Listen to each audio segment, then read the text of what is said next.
Lercher, and from the University of Twente in the Netherlands. And the title is going to be Selective Hydrogenation of Alpha-Beta Unsaturated Aldehydes over Supported Metal. And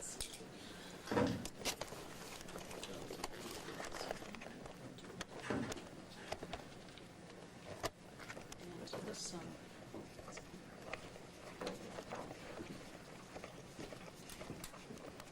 Good afternoon. I'm also glad that some people are fighting the nice weather and they're tempered to sit out in the sun. What I will be trying to do in the next 25 minutes is to talk a little bit about the work we have been doing over the last years on hydrogenations of alpha-beta unsaturated aldehydes, and specifically about modified platinum catalysts. Now, you might ask yourself, I mean, there are at least two people that have done very extensive work on that topic over the last years. And so, what is new? Where is the line? What can we learn new on that reaction? Now, we had two motivations to go into, and the two objectives of what I want to achieve today are that on the one side there were controversial results that unpromoted platinum is now selective for hydrogenation of a carbonyl group or not, and to what extent it is. That was one of the motivations. And the other motivation why we had to do it came from industry, where we very closely collaborated with, and it was Jimmy Linz on this project, where they were interested in catalysts for liquid phase studies where they couldn't use a high temperature activation, which has proven to be very successful for the platinum titania system. Now, what I'm going to do is I will discuss two aspects of this problem. One is the structure-induced selectivity, and I will show you that's indeed a structure-sensitive reaction, depending on the planes and the crystal size of the platinum that is in. And then I will address the chemical-induced selectivity, and I will show that there might be a combination, there might be an effect where you contribute from both sides, especially in the platinum titania systems, both on the chemical-induced selectivity and the structure-induced selectivity.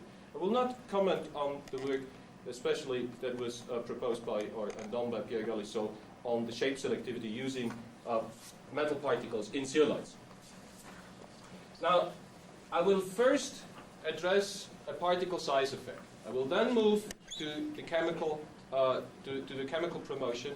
I will then talk a little bit about differences between gas phase and liquid phase, and I will conclude showing you some infrared evidence what is causing the deactivation in that reaction and what on the long run causes the catalyst decay. Now, the system is well known. We used crotonaldehyde. We used also larger unsaturated aldehydes and dealdehydes for that. But for the purpose of the talk, I will focus on crotonaldehyde here. Crotonaldehyde can either be hydrogenated on the CC double bond or on the CO double bond, leading to either crotyl alcohol or butyraldehyde. And then in the subsequent step, you may form butanol or hydrogenate it completely down to butane. Now, there are two competing side reactions that are important, especially in the first few minutes time on stream. One is the decarbonylation, and I will show you that CO markedly changes the activity of the catalyst and to some extent also the selectivity. And the other one is a condensation of either the aldehydes to C8 products, but that condensation is usually acid-base catalyzed and doesn't affect very much the activity and the selectivity of the catalyst. The problem itself can be described relatively easy. You have the CC double bond and the CO double bond, and in the first approach or on many of the surfaces you might find a pi bonding. Depending on the surface, it is easier to either make a di-sigma bond of the here on the carbon-carbon double bond. This also depends here in this case on the substitution of this carbon. So when you have two methyl groups, this is much more difficult. Or on some other parts, you can have a di-sigma bond for the carbonyl function. in either way, whichever is preferred, you might move the selectivity. So the game indeed is to change the selectivity from that adsorption structure into that adsorption structure.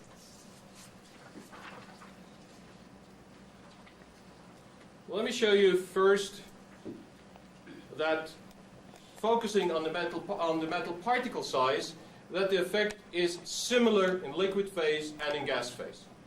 On the left here, it's a 1-bar study. It's a relatively low pressure. We work in about 30 millibars of crotonaldehyde and the rest hydrogen. And you see a relatively low selectivity on the small particles for the crotyl alcohol, and you see a much higher selectivity to the crotyl alcohol on the large particles. Now, in this case, the support was titania. It was a low temperature reduction, so there was no induction of SMSI. I will come back, or no decoration with titanium oxide particles. I will come back to that effect later on. Now, in liquid phase, we have the results also done for the platinum silica system. We see low selectivity to the crotyl alcohol in the case of small particles. Now, when I say small, I really mean high dispersion, around 100%, between 95 and 100% dispersion, particle sizes not larger than 10, 15 metal atoms. And here, with large particle sizes, and large I mean over 1,000 metal particles, over 1,000 metal atoms per particle, and you see a much higher selectivity. You see also, at least in the liquid phase, and this is one of the things which we had to address, there is no specific advantage of using titania over using silicon. Now, the liquid phase studies were all done in a slurry at about 25 bars hydrogen, and with ethanol using ethanol as a solvent. Now, why is it? What rationale do we have? There's a very nice study, theoretical study by Sauté and his group, and it actually addresses the shape of the small crystallites, saying that in a small cuboctahedron, what you have is primarily the 100 and the 111 surfaces and the edges in between. Now, there are surface science studies and from theory where you have evidence that these phases change dramatically the selectivity.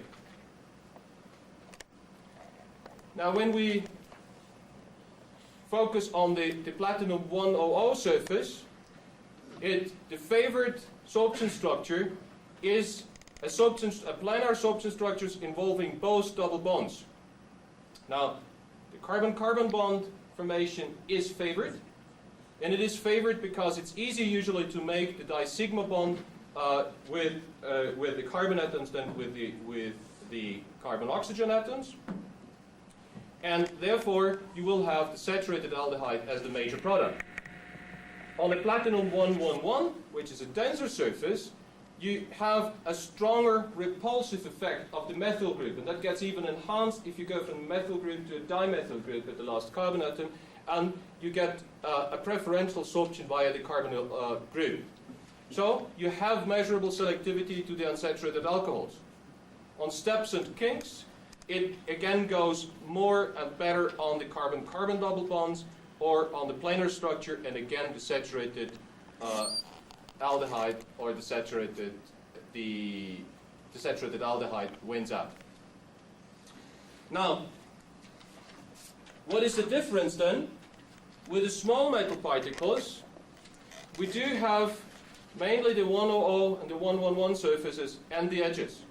Now, the sorption is energetically then favored on the 100 planes and on the edges, which involves both structures. So we see hydrogenation of the CC bond. Now, I can give you a direct evidence for that using xanes, where we looked at the change of the white line in very small platinum particles. And what we did is, in an in situ experiment, we quantified this area under the step function, and then adsorbed the aldehydes and the alcohols. And what we saw, in essence, was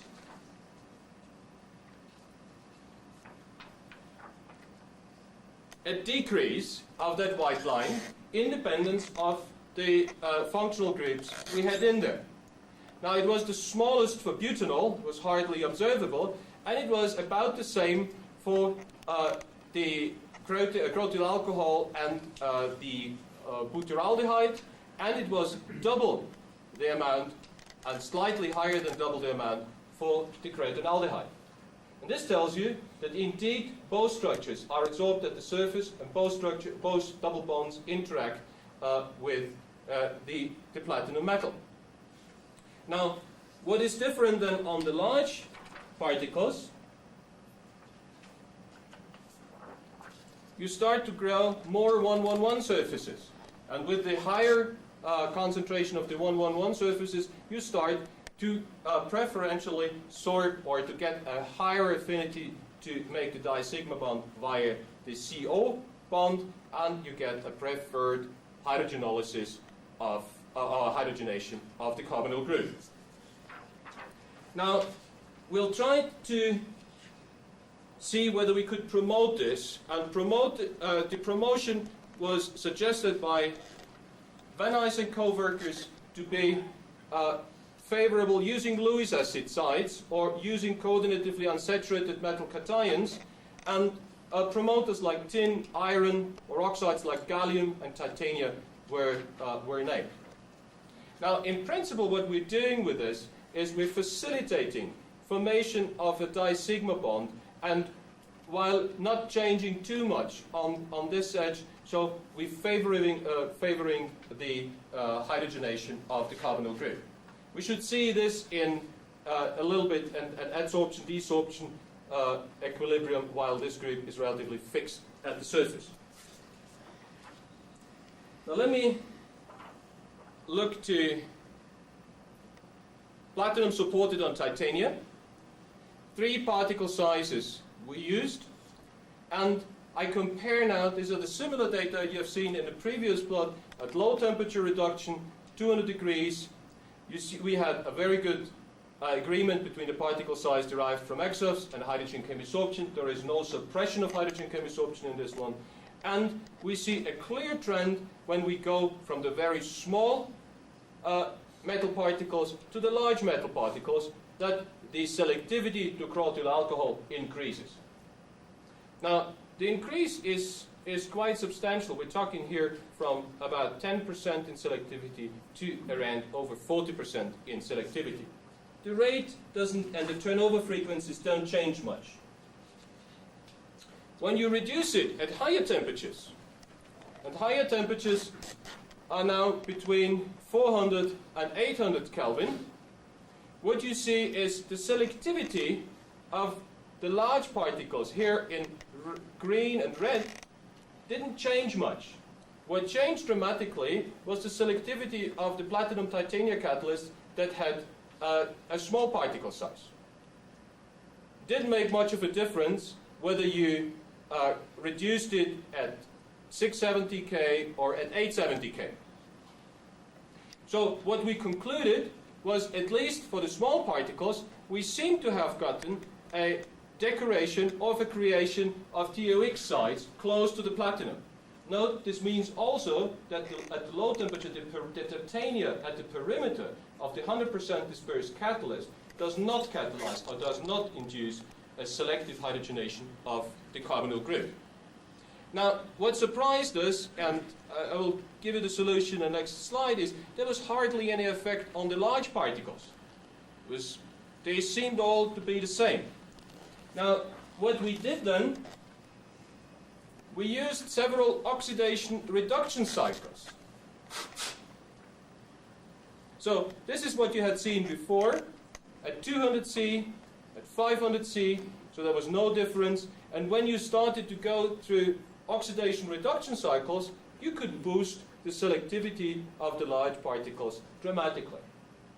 So what we learned from this is that indeed the enhancement by the structural favoring between the structural effect given by the large particle size and probably by the preferred 1,1,1 surface of platinum and the additional effect of the titanium suboxides decorating these large particles is approximately of the same order of magnitude. So if we summarize this in a sort of a Mickey Mouse model, what we see is we have at low temperature for the small particles, we have a limited titanium formation, titanium suboxide formation. The perimeter of these particles, and there's 100% dispersion, doesn't really account for much of the selective changes. So there is not much of additional selectivity in this case. In this case, when you start to do a high temperature reduction, you start covering the particles. You cover it easier, the small particles, than the large particles. You may even bury some of them, as we saw in a slight decrease in the activity. But then you do get a more pronounced reaction to the crotyl alcohol. But selectivity was, even in that case, always lower than with large particles. Now, with large particles, the story is straightforward. You have a structure-sensitive effect here. You have the structure sensitivity of the probably more exposed 1,1,1 surface, and you have to go through oxidation reduction cycles to actually really, what is shown here schematically, decorate the large platinum particle size, and that gives a very good catalyst. Now, if you don't go through that high temperature activation and oxidation and reduction cycles, the catalyst is not very selective, as I will show for the liquid phase studies. Now, in real industrial conditions, this poses a problem. You want to have a low temperature activation or no activation for the slurry phase reactor. So what we were looking at, we took a systematic study. We took the worst case. We took a 100% dispersed platinum on silica, and we tried to promote this with oxide promoters. We did it. We usually we had a 4 weight % platinum on silica, and we added then about in a molar 4:1 ratio 25% of that weight on with the modifier. What I'm plotting here is a selected a large number of catalysts. This is here lead, lanthanum, gallium, and tin on the activity. You clearly see that lead, lanthanum, and gallium suppress the catalytic activity. Turnover frequency decreases, while the platinum tin case we see a slight promotion. In terms of selectivity, we actually get a lower selectivity in the case of lead and the lanthanum case, but we get very good results for the gallium and for the tin case. Now, the gallium and the tin in itself are different types of promoters. The tin forms what we've seen from preliminary excess measurements, forms an alloy type structure, not very much oxidized. The gallium here does form a separate oxide species that is decorating, again, like in the case of the titania, the platinum particles. Now, when we look to the temperature dependence of a good catalyst like the platinum gallium, we see a very clear favoring of the crotyl alcohol, the hydrogenation of the carbonyl group at low temperatures, indicating that this structure does have about a 15 kilojoule per mole lower energy of activation. Now, the subsequent reaction was done at constant conversion. The subsequent reaction really didn't change very much. When we look to an oxidation reduction cycle, we see that indeed for the platinum gallium case, we reduced it at high temperature, we reduced it, calcined it, re-reduced it, and calcined it again. The rates did not change at all. What changed were only the selectivity. And you can rationalize this, that these gallium clusters on the surface are in a higher oxidation state and have a fewer number of coordinatively unsaturated sites or Lewis sites or sites that would strongly interact with the oxygen of the carbonyl group. Now, if we look in one transparency to comparison between the gas phase and the liquid phase, we see that we see similar trends. We see that here in the liquid phase at the 25 bar and here at the 1 bar in the gas phase, both platinum is a moderately selective catalyst, lanthanum decreases in selectivity, gallium doesn't show much of a change. What is the best catalyst in the liquid phase here is actually the platinum tin system. The platinum tin reaches up to 60% selectivity, and indeed it even keeps that selectivity at very high conversion.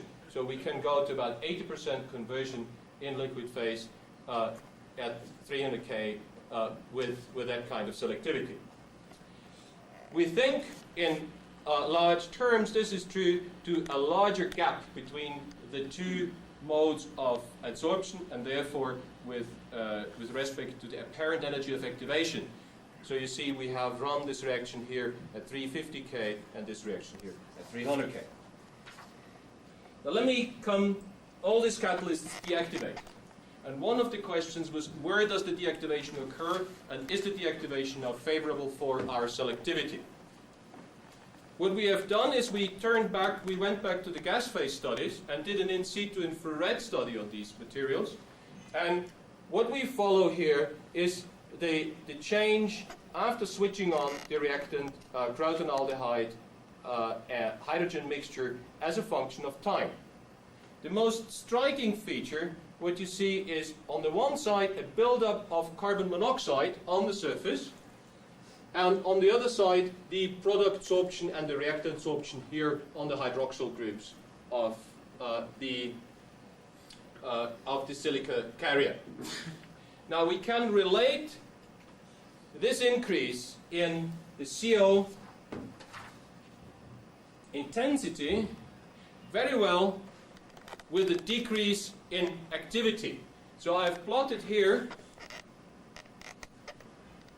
the surface concentration of CO as an arbitrary units versus the yield and the conversion. This is here the total conversion, which we see as time on stream.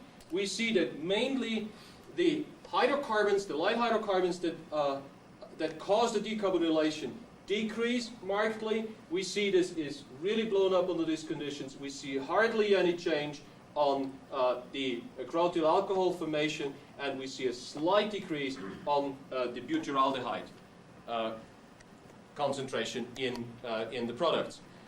Overall, what it seems that CO formation at this early stage of the reaction causes a slight decrease, and actually at longer time on stream and at higher conversions, a marked decrease here in the butyraldehyde concentration, probably because the CO sits at edges and kinks, which preferably go for the CC double bond hydrogenation. Now we can also compare the quality of the catalysts when we do at steady state after 20 minutes time on stream. And you see here three catalysts: the platinum silica, the platinum lanthanum, and the platinum tin. And we see two features. On the one side, CO indeed was lower on the platinum tin system, and the platinum tin system was the most active, so it can't only be only adsorption at the edges. The other part is we see a relatively high concentration of hydrocarbon bands on this catalyst. And we looked into that aspect a little bit closer. You have here the main band of the crotonaldehyde, and you have here the tiny little band here of the butyraldehyde. I mean, this is not on the metal necessarily, but not necessarily. This is not on the metal, this is adsorption, desorption equilibrium at the carrier, so it only reflects the concentration in the reactor. When you try to purge this off, what you see essentially, it is not marked here, the carbonyl this is here for the platinum tin catalyst. here is the band of the CO. Here is the band of the hydrocarbons. Both groups you cannot remove. So they're irreversibly adsorbed. They do not influence at this steady state the reaction rate anymore, especially not the reaction rate to crotyl alcohol.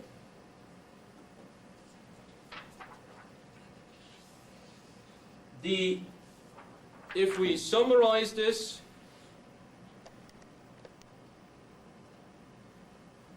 what we see on the surface is sorbed crotonaldehyde. We see mainly butyraldehyde as reaction products and CO. We see some hydrocarbon molecules or condensation products, and by purging with helium, we see desorption of the reactants and products. We switched on the activity, we switched on the reaction afterwards. We didn't see any effect on the activity. CO was related, the concentration of CO was related to the deactivation, and the higher hydrocarbons or the condensation products are mainly sorbed at the silanol groups and actually do not very much interfere with the reaction at all. Now, what can we learn from this? We had shown that large particles show a very high selectivity, or rather high selectivity, to hydrogenate the carbonyl group. We think we'd attribute this to the preferred presence of the 1,1,1 surface and the hydrogenation of the preferred hydrogenation of the carbonyl group on that 1,1,1 surface. The presence of an element with a high affinity to oxygen, may it be the gallium at the defect side, may it be tin in the bimetallics, increases the di-sigma bond formation, and you find a preferred hydrogenation again of the carbonyl group. Deactivation of the catalysts is affiliated with the tendency to decarboxylation and CO adsorption. Now, this deactivation, I haven't shown you some liquid phase data we could actually positively influences the selectivity, because you see in liquid phase, in the first stages of the reaction, you have actually a higher selectivity to the butyraldehyde. But as the reaction proceeds to completion, the butyraldehyde levels off, and the only product that keeps increasing is the crotyl alcohol. So we have systems that work fine at high conversions in liquid phase. The recommendation for the catalyst is clear. You have to go to large particles and do then a bimetallic promotion. Thank you for your attention. Do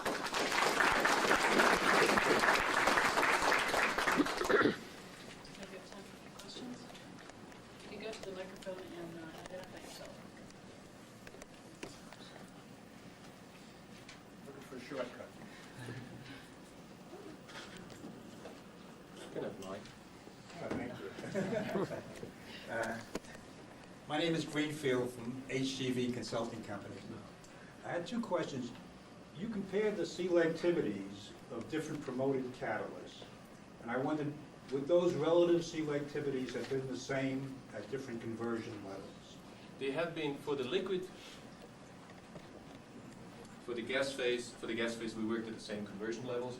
For the liquid phase, it varied because that was not so easy to control. It varied between 70 and 90% conversion. So we ran this until completion.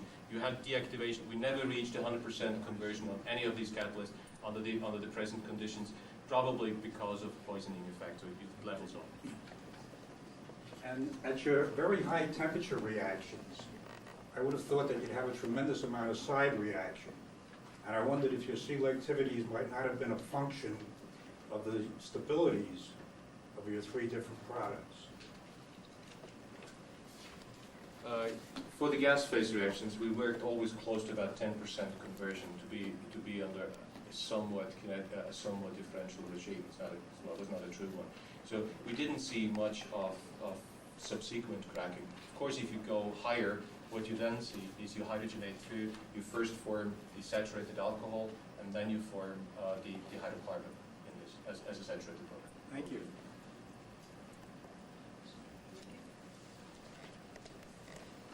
That's here, UC Berkeley. Johannes, do you think that the CO poisoning is actually something that happens as you decarbonylate, Or is there a dynamic equilibrium with CO in the gas phase that is causing that deactivation? The reason I ask is if there is a way to get off the surface reversibly, you could dream of doing something with that CO to remove it to the system before it deactivates the catalyst. But if it's formed in the decarbonylation step and stays there, there's nothing you can do about it. I think from all what we see, it stays there. It's solid there. Actually, you don't want, it's not such a bad thing, because what you see in this very short time on stream measurements, the other data are reported after 60 minutes time on stream at somewhat stable condition, you form a lot of hydrocarbons. So we were unable under these conditions to really work differentially. So we went from 100% conversion down to this 10%. 60 minutes time on stream to get to steady state? Is that No, what you said? they're both. They were done both. You had it on short time on stream, and then the other ones were done on. We didn't do it longer than 2025. Okay. So it's not. Because I wanted to ask a question that we found in the work that we did, that when you first start this reaction, there was this incredibly long time where we couldn't have a mass balance, because the molecules go in the reactor and don't come out. I mean, you have an apparent very high conversion, but it really wasn't if you added up the reactants and the products. And it was that we essentially calculated, it was on things like silica, about 2 monolayers of molecules until we could get to a steady state conversion. The zeolites, we'd fill the pores essentially before we could. Yeah, that may well be on zeolites. I totally agreed on it. That might be a problem. But what you see here is, in terms of the monolayer, you see that you reach a steady state coverage in respect to the hydrocarbons. How long does that take? Is my question. Oh, you have here the seconds.